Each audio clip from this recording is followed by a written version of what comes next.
limité à l'est par le quartier Toumania, à l'ouest par le projet Mangrove, au nord par le bras de mer de Sumba, au sud par le collège de l'Amitié. Elle a été créée en 1988 par le Centre canadien d'études et de coopération internationale CECI, sur le site de l'ancien CER appelé Pékin. À sa création, elle avait un bâtiment de 4 salles de classe sans direction. À nos jours, elle compte 2 bâtiments de 7 salles de classe pour 14 groupes pédagogiques encadrés par 14 enseignants, dont 11 femmes.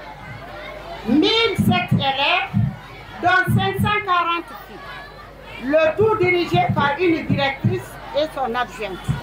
À l'occasion de cette fête, permettez-moi de vous présenter les réalisations faites par ONG Urban. La construction d'une direction, d'une salle informatique, d'une bibliothèque, d'un bloc de latrine.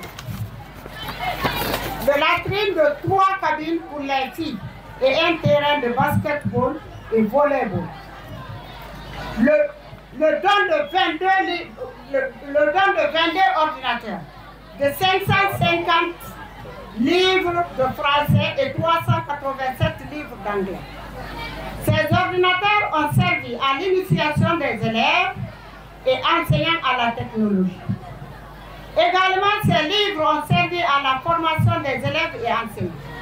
Il faut noter également la dotation des poubelles à l'école pour lutter contre l'insalubrité. Toutes ces activités ont contribué à la fréquentation des élèves et enseignants à l'amélioration du taux de scolarisation des filles. On est là, ça fait 5 ans. On a fait beaucoup de choses. On a construit des écoles, des centres de formation, des terrains omnisports. Donc, ce n'est pas la peine d'en parler. Et là, aujourd'hui, le matin, on vient juste d'inaugurer un centre de couture pour les kits sanitaires. Ça, c'est pour les jeunes filles. Et c'est comme vous a dit le matin, au fait, on veut confectionner 1000 kits pour les jeunes filles. Et c'est des trucs complètement gratuits pour encourager les jeunes filles d'aller à l'école. Un bond existe, ça fait presque 15 ans en Angleterre. On travaille avec le gouvernement pour, améliorer, pour s'occuper des mineurs délinquants et aussi pour faciliter l'intégration sociale. Il y a plus de 50 000 adhérents et vous nous suivez sur les réseaux sociaux. C'est 5% de ce qu'on fait en Guinée. Et franchement, on veut aider. Moi, je suis guinéen, ça fait 25 ans que je vis en Angleterre, mais je suis guinéen, je veux aider mes frères et sœurs guinéens. La raison pourquoi on est là, je vois des femmes qui sont là, qui les ont supportés pendant des années. On travaille, ça fait 5 ans qu'on travaille ensemble. Je vous demande, fournissons beaucoup d'efforts, aidons les enfants à aller à l'école, aidons les filles à aller à l'école. Ne restons pas là à attendre aux autres de nous aider. On va s'associer ensemble, on va s'aider. Merci beaucoup. Merci pour l'accueil chaleureux. Chaque fois qu'on envoie des étrangers ici, ça fait 5 ans, vous êtes avec nous. Restez avec nous. On fera tout pour vous aider. Je vous aime. Merci beaucoup.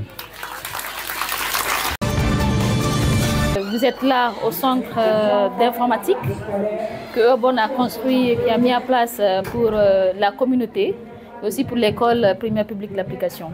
Donc ici, on enseigne l'anglais, les cours d'informatique gratuitement.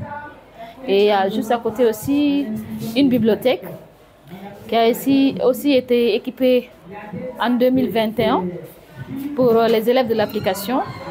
Tout ça en quelque sorte pour soutenir l'éducation, pour soutenir la communauté.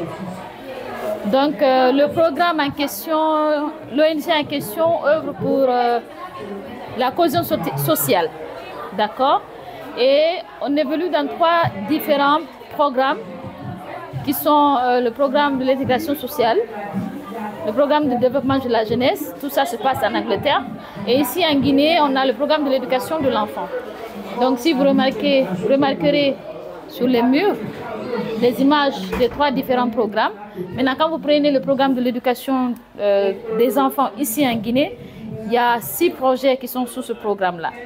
Donc ce matin, on était ensemble avec l'inauguration de l'atelier de couture qui consistait à former des jeunes dames sur la fabrication des kits sanitaires réutilisables. Donc ce n'est pas les cotons hygiéniques qu'elles achètent dans les marchés ou dans les pharmacies qu'elles utilisent une fois et qu'elles jettent. c'est réutilisable. Et une personne est venue de l'Angleterre, venant d'une organisation aussi internationale du nom de Days for Girls. Donc, elle est venue pour former ces 5 femmes-là. Donc, ces 5 femmes-là sont employées par Eubond, mais la formation était gratuite. Donc, il y a ce projet-là. Donc, on a fait beaucoup de choses dans les écoles, ici à Dubrika, à Conakry, à Koya. On a un grand nombre de personnes qui ont été formées sur l'hygiène féminine, l'éducation sexuelle et l'autodéfense. C'est une partie aussi qui est très importante, vu qu'on est dans un monde un peu, on n'est plus à l'aise, on n'est plus à l'abri, hein, étant femme ou étant jeune fille. Donc, l'objectif du projet, vraiment, c'est de faire en sorte qu'on arrive à casser ces barrières-là qui empêchent la jeune fille d'être à l'aise à l'école et de pouvoir continuer ses études. Il faut qu'elle soit à l'aise. Donc, raison pour laquelle on a inclus les parents d'élèves, les enseignants, les maîtresses, les maîtres et tout le monde, le jeune garçon aussi, puisque c'est lui qui viole. Donc, voilà, c'est quelque chose qui est très, très, très important. Et avec, je tiens à signaler, avec les cotons, les kits sanitaires réutilisables que nous sommes en train de confectionner, on va les distribuer gratuitement dans les écoles, dans les différentes écoles publiques, pour franchement faire en sorte que la fille ne sèche plus les cours, pour faire en sorte que la fille n'abandonne plus l'école. Donc c'est ça en quelque sorte. Le deuxième projet qui consiste à construire des infrastructures scolaires. Nous avons notre école du côté de Koutaya, donc on essaie de notre mieux pour vraiment aider ces écoles-là. C'est le cas de cette école, l'école primaire publique d'application qui est là, avec qui on a commencé à travailler depuis 2019 dès qu'on a obtenu notre agrément. Et l'autre projet qui consiste à construire des centres. Je vous ai déjà parlé de là où nous sommes actuellement. Et on a le projet aussi de l'autonomisation du développement voilà, communautaire. Et le dernier projet, c'est celui du parrainage des enfants. Donc tout à l'heure, vous allez voir, il y a des enfants que nous parrainons, qui sont une vingtaine d'enfants ici, que nous parrainons. Voilà, donc ce sont les différents projets. Le parrainage d'enfants, c'est de soutenir l'enfant qui a une famille et dont la famille n'a pas les moyens de le maintenir à l'école. Donc nous, on est là, on prend l'enfant en charge, on prend sa famille en charge pour s'assurer que l'enfant puisse continuer les études. Mais il y a des conditions en fait. Et les conditions à remplir, c'est quoi? L'enfant est obligé de venir suivre les cours d'informatique, les cours d'anglais et de fréquenter la bibliothèque, de venir lire.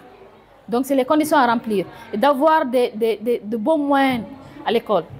Donc si la moyenne de l'enfant n'est pas bonne, c'est qu'il y a une suivi. On suit en fait. On n'appelle pas la famille pour dire ok, donnez-nous voilà les résultats de l'enfant. On part nous-mêmes, on est en contact direct avec les différents directeurs des différentes écoles concernées. On est en contact avec eux pour savoir qu'est-ce qui se passe. Eux, ils vont nous donner les résultats de l'enfant pour qu'on sache est-ce qu'il s'améliore, comment ça se passe en fait. Donc c'est ça les conditions du parrainage des enfants.